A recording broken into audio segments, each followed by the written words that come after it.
আমরা সাতজনকে আমরা ধরে ফেলেছি।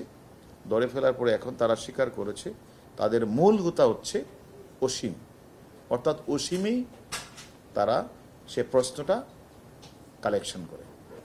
এবং এই অসীম আমরা তার বাড়িও মাদারীপুরে, এবং সে প্রত্যেকের কাছ থেকে 10 লাখ 12 লাখ টাকা সে একটা চুক্তিবদ্ধ হয়েছে।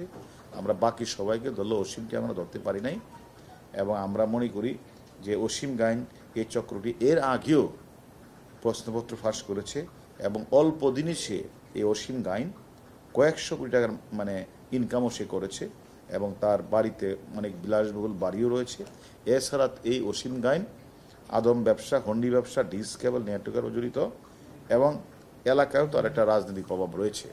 এবং সে এই পরীক্ষার আগেও বিভিন্ন পরীক্ষাগুলিতে সে এইভাবে প্রশ্নগুলি কীভাবে আউট করে নিয়ে সে দিয়ে তার আত্মীয় স্বজনকে দিয়ে সেগুলি সলভ করে সে এইভাবে প্রশ্নপত্রগুলি পরীক্ষায় যাওয়ার পূর্ব মুহূর্তে ডিভাইস করে সে মোবাইলগুলিতে পাঠিয়ে দিয়ে এভাবে সে মানুষকে চাকরি পাওয়ার চেষ্টা করছে।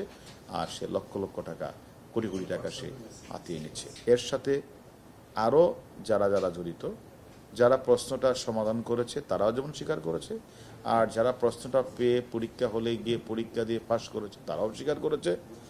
আর এদের যে মূল হুতা অসীমকেও আমরা গ্রেপ্তারের পরিকল্পনা আমরা গ্রেপ্তার করার জন্য আমাদের টিম অভিযান পরিচালনা করছে।